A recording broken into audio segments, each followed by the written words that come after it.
What were those internal mechanisms within Islam that the intelligentsia of Muslim scholars developed to handle dissent, to manage diversity, to identify extremism, and to produce counter-narratives that had the legitimacy of knocking, in other words, more legitimacy in the house of the faithful than the narrative of the extremist. We were also interested not just in tackling extremism, but sometimes mainstream becomes extreme. The mainstream can sometimes become extreme and unjust if time comes for a change in the religious ruling on a topic. Situations have changed. Every scholar will say fatwa changes with the change of context.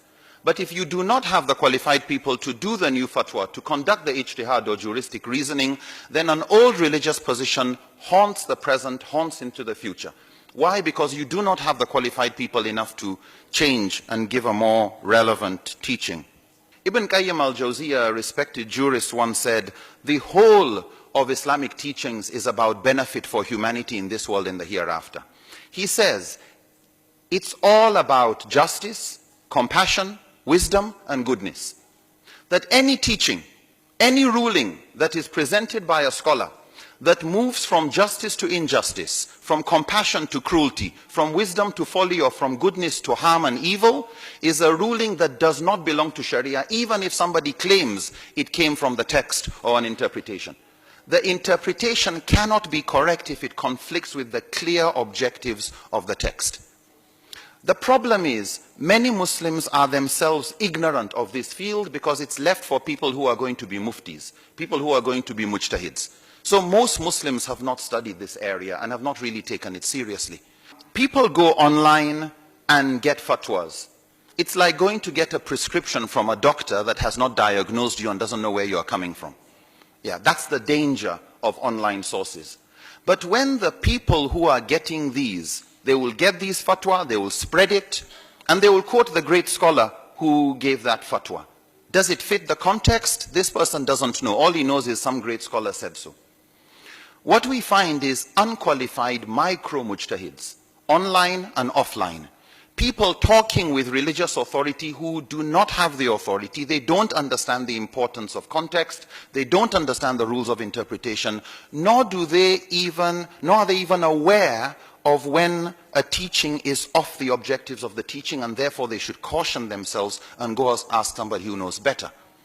And you can't have censorship. You can't stop people from going online. You can't control that. So the proposal we are making is the promotion of subjects like usulul fiqh and maqasid in the general public. Not to make people mujtahids, but to help them know when they are dealing with somebody who is not a mujtahid, when they know somebody is not qualified. It's like learning enough about health, not to make you capable of becoming a doctor.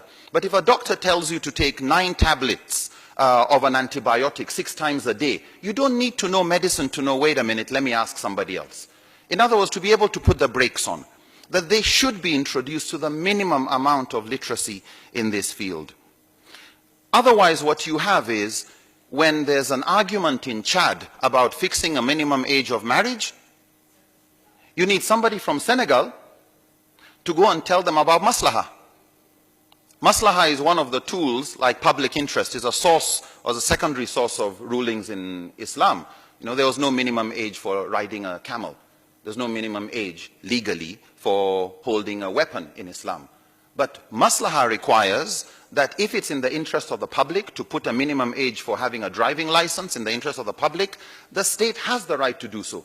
But it needs scholars who are grounded in usul and these rules of interpretation to say this type of thing. Chad cannot keep calling Senegal to come and help solve their problems.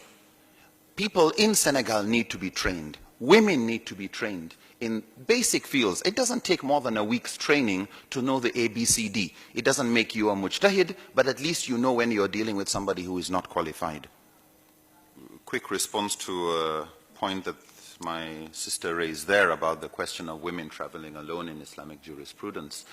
Yes, there is a hadith where the Prophet Muhammad, peace be upon him, said a woman should not travel alone without a mahram. But in the rules of interpreting text, you don't take one text in an isolation of other texts. we have another text where some of the companions of the Prophet were complaining about the level of insecurity and oppression and injustice. And the Prophet Muhammad said, by God, if God spares the lives of any one of you, you will witness a time when Islam would spread so far that the land would be safe enough for a woman to travel from Hira in Iraq to Makkah with nothing to fear on the road and without her husband. In another hadith, without her mahram.